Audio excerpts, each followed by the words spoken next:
Placée sous le haut patronage de Monsieur le Président de la République, cette fête commémora le 19 juin 1955 aux arènes de Lutèce le cinquantenaire de la méthode naturelle et les 80 ans de son auteur.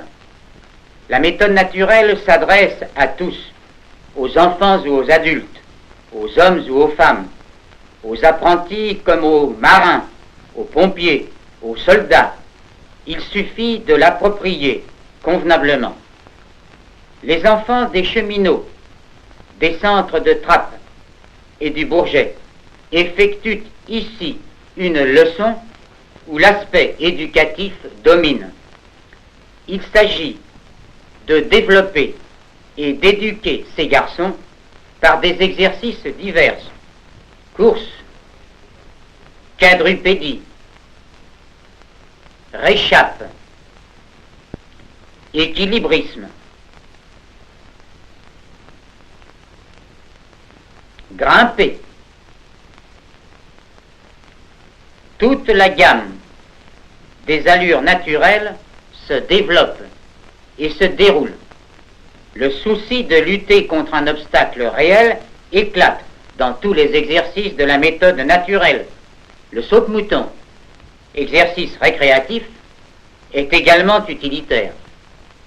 Quant à ces élèves de l'École des métiers du bâtiment de Paris, ils exécutent des évolutions sur échafaudage, des passes, des descentes au mât, tout geste assurant par la suite capacité professionnelle et sécurité personnelle. La lutte est un exercice qui plaît considérablement aux enfants, surtout quand elle est aussi amusante que celle-ci. Les sauts périlleux par-dessus le cheval donnent l'impression amusante de l'acrobatie. La parade du moniteur les rend sans danger.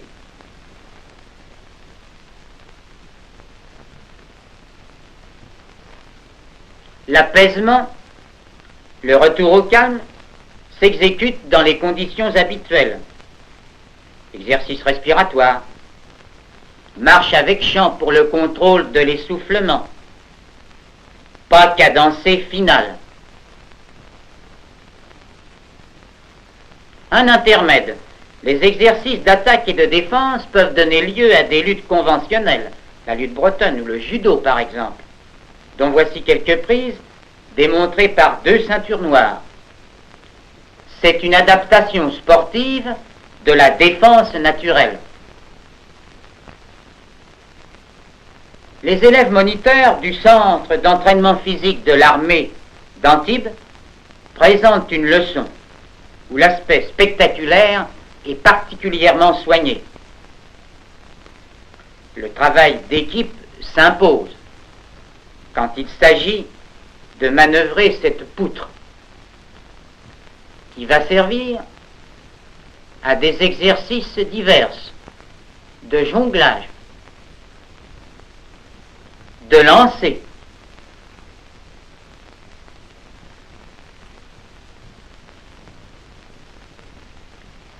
mais aussi à des exercices de grimper.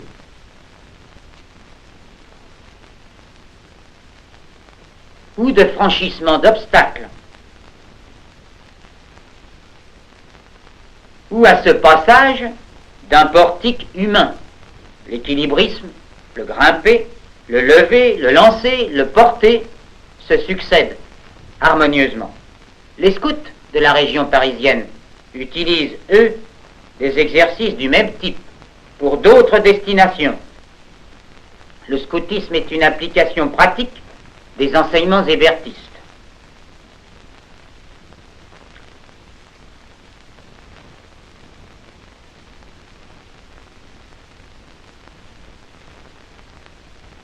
Les élèves moniteurs du Centre d'éducation physique de la Marine de Saint-Mandrier-Toulon présentent une leçon classique de la plus extrême rudesse. Voici la mise en train, avec course, demi-tour, plaquage, envolée. Toute la gamme du dérouillement se trouve là. Observez le contre-effort au retour sur les bases latérales. Cet exercice de ramper se poursuit par une marche en appui quadrupédique. Le ramper peut également se faire sur le dos, sur le flanc, et la quadrupédie peut aussi être dorsale ou costale. Ces réchappes en culbute sont destinées à parer une mauvaise chute. Des perches remplacent la barre fixe absente. Et ces jeunes gens se rétablissent par renversement. Les portées, les sauts en profondeur, se font avec les moyens du bord, aviron, obstacles humains.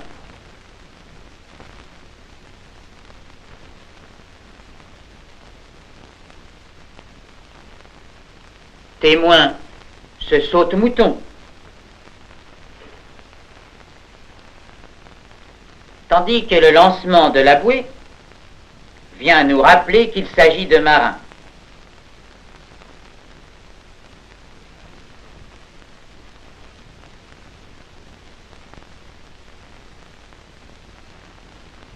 Exercice respiratoire coupant le travail.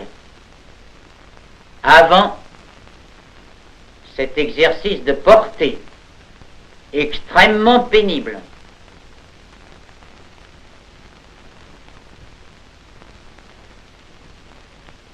Et ce chargement d'un sujet inanimé qui est d'une très grande difficulté. Le porter sur les reins qui suit, par contre, est extrêmement pratique.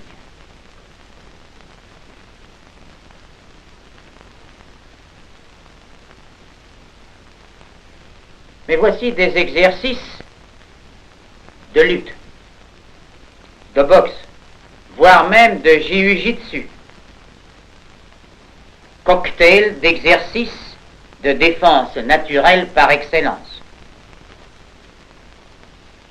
Ici, le style fait place à l'entrain, à l'enthousiasme, au mouvement,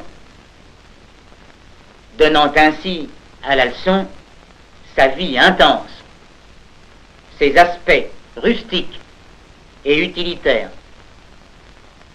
son effet foncier, incontestable,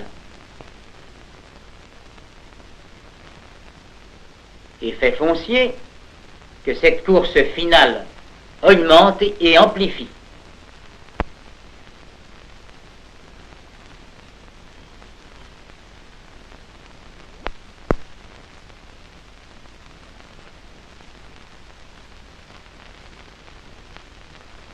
Diversion au ralenti. Ces exercices acrobatiques, ces exercices de main à main sont un mélange, un assemblage de quadrupédie, d'équilibrisme, de portée.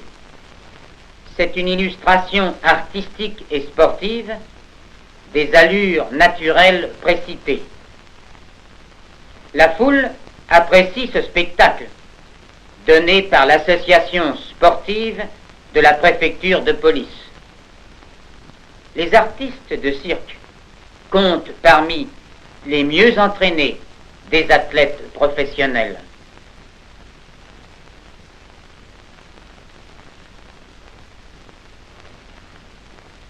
Entrent maintenant les élèves professeurs femmes de l'École normale supérieure d'éducation physique. Elles vont exécuter une leçon où la dominante souplesse et la dominante élégance sont remarquables et ont été remarquées. Voyez le ciseau en poursuite et le saute-mouton plus au fond, le passage d'un obstacle par-dessous.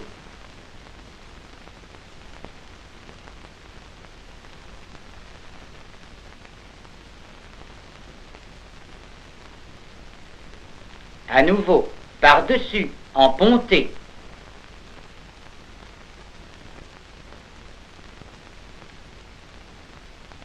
Observez la rapidité et l'aisance de l'exécution.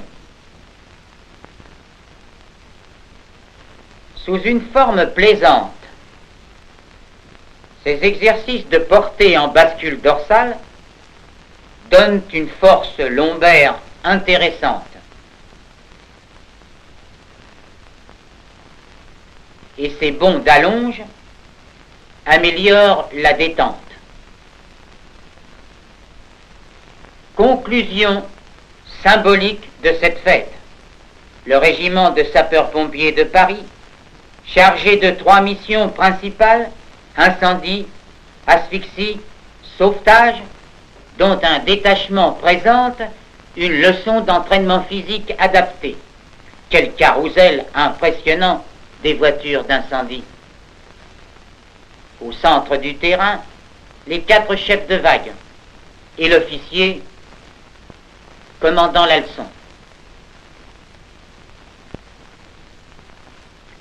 La mise en train s'exécute, comme toute la séance, en tenue de feu, casque, veston de peau, pantalon de drap et bottes, le tout pesant la bagatelle de 7 kilos.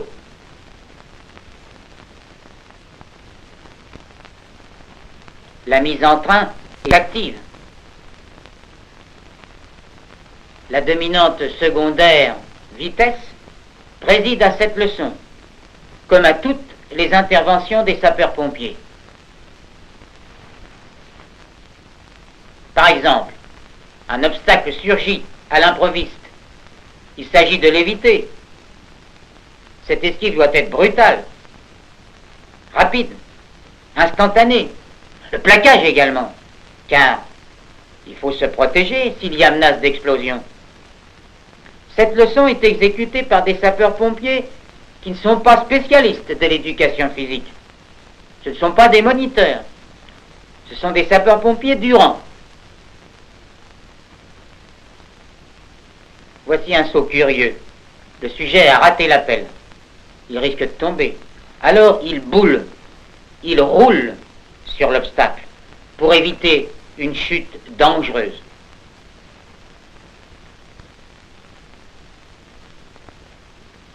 L'entraide est à la base du travail du sapeur-pompier. Aussi bien, ce saut de flanc est-il paré par un camarade. Le grimper est, après le porter et la course, un des exercices fondamentaux pour le sapeur-pompier. Voici l'escalade d'une plateforme, le sapeur portant une cordelette en bandoulière, puis un grimpé à l'échelle à crochet, échelle verticale, suivi du lancer de la commande aux camarades restés au sol, qui exécutent à leur tour la même escalade. Tout cela pour arriver à établir des lances sur un point élevé ou à sauver des personnes. Là, un exercice fréquent, le saut en profondeur, lui-même paré par une chute en roulade.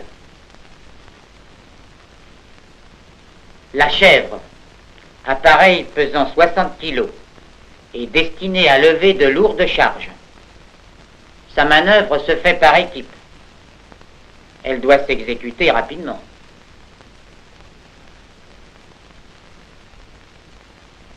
La chèvre peut être dressée et abattue ensuite pour être transportée plus loin. Malgré l'apparence, aucun souci d'ensemble n'existe dans cette leçon, qui se termine par quelques applications pratiques du service d'incendie. Nous voyons ici un sauvetage les prémices d'un sauvetage plus exactement, sur une plateforme correspondant à un 3e étage, tandis que la lance du premier secours a déjà coupé les flammes.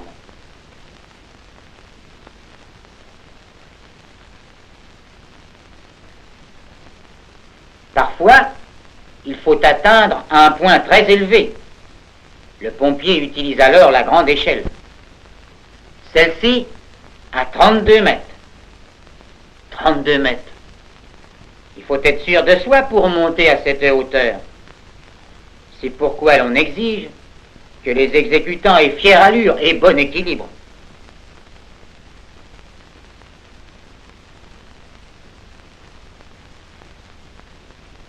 Car les sapeurs-pompiers doivent être rompus à tous les exercices. Songez qu'à Paris, l'an dernier, ils ont été appelés 30 000 fois.